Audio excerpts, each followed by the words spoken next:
Hi, I'm Dr. Elisabeth Crim. I'm a licensed psychologist and a certified Relax and Renew yoga trainer. I'm also the founder and director of Moonstone Center. Moonstone Center is a virtual center. It's a network of independent healthcare professionals who work together for holistic mind, body, spirit treatment for the individuals that we treat. It is mental health focused and based, although we are still also very much based in body work. Some patients come to us starting with physical issues and end up attending to the psychological processes that are in play, and vice versa.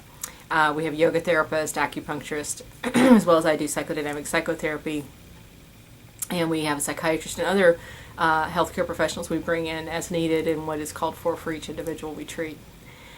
We also, through Moonstone Center, attend to healthcare professionals, to those of you who are providing care and treatment to the many people in our world who are receiving that from you and who need it. We are complex beings, and we need care, and we need to be taken care of. And a lot of us are called into a field to do that. What often happens, though, is for those of us who are in the calling to do the treatment, to provide the care, we can often lose sight of taking care of ourselves adequately and appropriately. You can hear the raspiness in my voice, and it was time to video. I put it off for a couple weeks. I got sick a couple weeks ago, and my voice has continued to kind of have the raspy. And I always think that these videos keep me accountable because it requires that I attend to or sharing with you vulnerably about what's going on in my own life. I was pushing really hard. I was doing a lot of meetings, networking, as well as speaking, and continuing to do my practice. And if I'm not very balanced in making sure I'm having the right nutrition, the right amount of exercise, the right amount of rest, and keeping it balanced in how I'm doing all these things, my immune system can kind of grind down a little bit and begin to take a hit if I get sick or something like that. So there's always a cue. My body has become a very good measure and talks to me and lets me know when I need to pace better. So I would encourage you to listen to your bodies, and it's one of the things when I'm speaking or attending through this newsletter video, which is what you're listening to now. I do a newsletter every month called The Healer's Life, and that's what this video is about. It's speaking to you as a healthcare provider or healer, however you want to identify yourself, attending to you and cueing you to take care of yourself.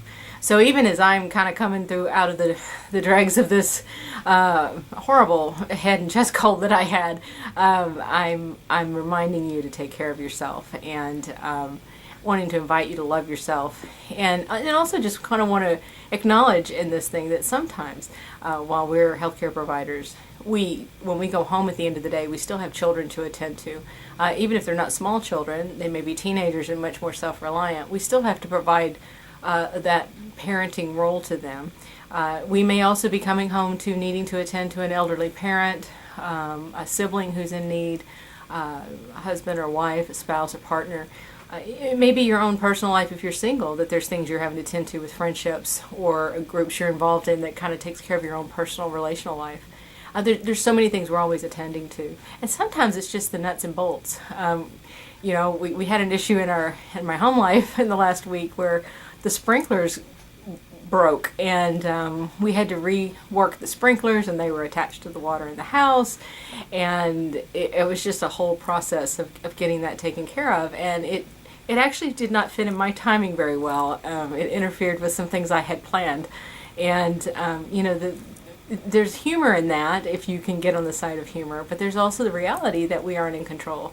And sometimes we're not in control because we get sick or our bodies won't always perform at the level we want them to. Sometimes we're not in control because there's other people in our lives that have different needs of us, that require different things of us.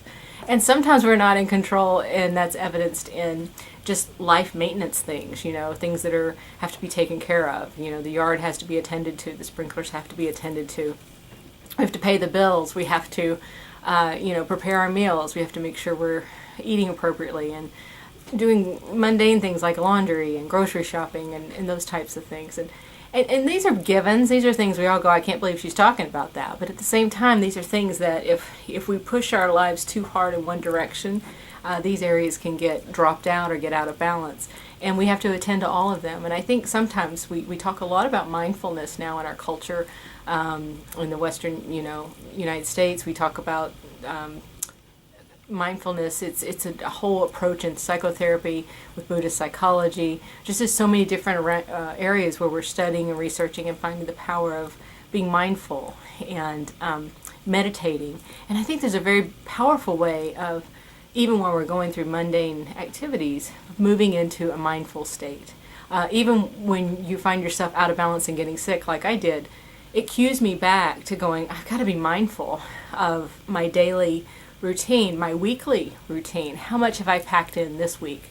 And one of the cool things that's happening is my opportunities to speak are increasing, and I thank you for inviting me in when that's occurring. And when these things happen, I have to find space for them. And I think all of us have moments when our careers or certain parts of our lives are expanding. We have to be very thoughtful and mindful about how to integrate the balance around that. So my message to you this week is to find that balance, to take care of yourself, to allow yourself to use the mundane things you have to do in your life, whether it's fixing sprinklers that break or doing laundry or going to the grocery store, to allow yourself to be mindful and present to yourself in those processes. And also pay attention to your nutrition, pay attention to the amount of rest you're having, and pay attention to the time you're having with your family and your loved ones, and whether those loved ones are actually family members or friends or children or colleagues or people who aren't necessarily related to you but are related to you spiritually and relationally. Allow yourself to take them in and be mindful in that way as well. So that's my message to you today. Check out the website, www.moonstonecenter.com. Events where I'm speaking continue to be posted there, and I'm about to finish up the Dr. Crim website, which will be a nice way to know how to connect with me more directly if you want to book me to speak or consult or refer for psychotherapy or any of those types of things. There's lots of different hats I wear these days. So I always look forward to meeting you when I'm connecting out in the world out there, and I love hearing your feedback through the newsletter as well. So hope you have a wonderful day. Look forward to talking with you, and we'll see you next month.